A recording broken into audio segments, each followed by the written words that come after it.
Well, plenty of that. Bad blood between past and present Prime Ministers has plummeted to a new low, with Malcolm Turnbull and Tony Abbott publicly clashing in Parliament over gun laws. Christopher Pyne and Anthony Albanese join us now. Good morning, guys. Good morning, Carl. Okay, forget about Clinton and Trump yesterday. Abbott and Turnbull, that was the biggest show in town. How was it for you to sit ringside with that show yesterday, Christopher?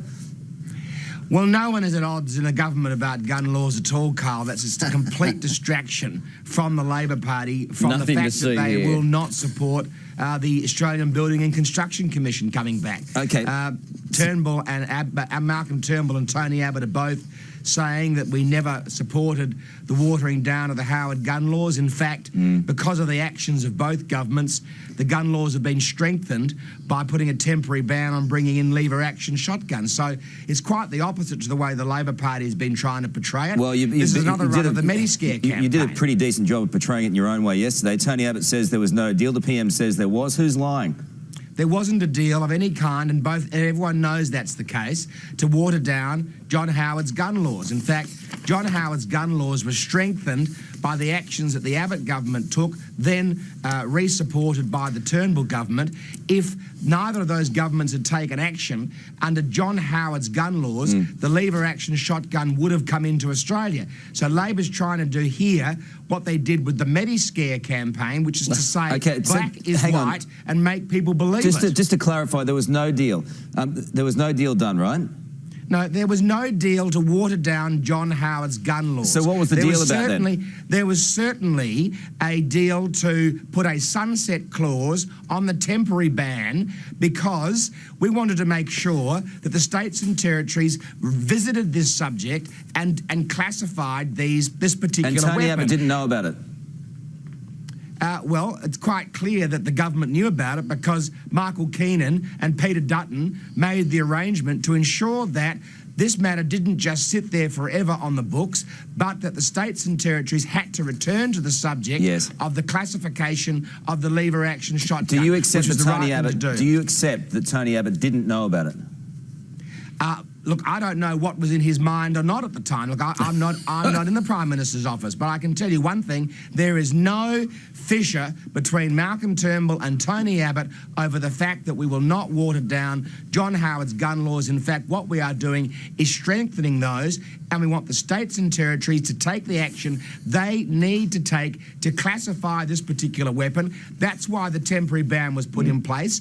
The sunset clause was put in place to make sure the subject was revisited, as any sensible government would do, rather than just allow it to go on into the future. Christopher, Tony Abbott and Malcolm Turnbull despise each other. Not true. Are you serious? Absolutely serious. They are very old friends. Of course, they have a difference of opinion about who the Prime Minister should be. That's been played out in public. We know that. Yeah. And Malcolm Turnbull is the Prime Minister. He effectively called Tony Abbott a liar in Parliament yesterday. Rubbish. And Tony Abbott said on the 7:30 report on Wednesday night that he wanted the Turnbull government to have an emphatic win at the next election. So he's 100% behind supporting the Turnbull government. Malcolm Turnbull effectively called Tony Abbott a liar in Parliament yesterday. Not true. All right. So he says, I'm satisfied the Minister for Justice acted in full knowledge of the PM's office at the time. At best, that's a contradiction. At worst, it is a lie. And Tony Abbott, at the end of question time, stood up and made it perfectly clear that he didn't like it. That there was never any attempt to water down the Howard government's gun laws. In fact, we strengthened them, and Malcolm Turnbull has said exactly the same thing. Both Malcolm Turnbull and Tony Abbott are on the same page on this issue, and no attempt by the Labor Party to create a distraction will deny the fact that they don't want to bring the CFMEU to heel. They are still running a protection stop digging, Christopher. Stop digging. I'm being asked the questions. No one's interested in your views this morning, apparently. That's because you're under the pump. That's because the whole show is about the government. Yeah. I mean, if they had any entrepreneurs in the modern Liberal Party, they'd be selling popcorn outside the House of Reps chamber. Because what we see is that this mob are so divided they can't even agree on how to rewrite history.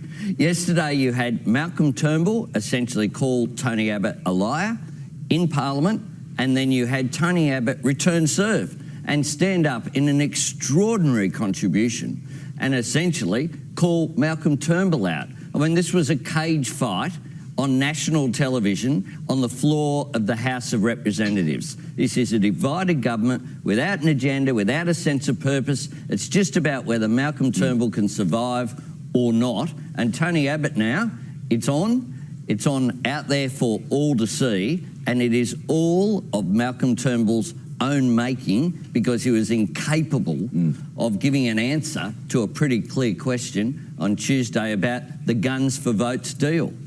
That's all you but get there's time never for been any such deal, and everyone agrees that there's never been any such deal. You just said there was. This is just exactly the same. You just said there was with Michael Keenan. You said there was a sunset clause. You said there was.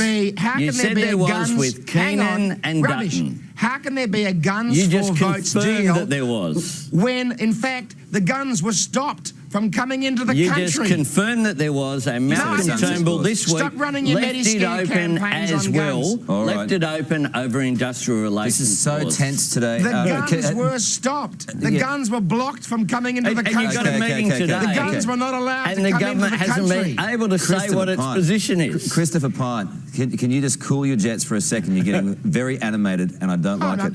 It's just not true. I mean, what Anthony's saying is not true. Off, Christopher, to just say less. Less is more.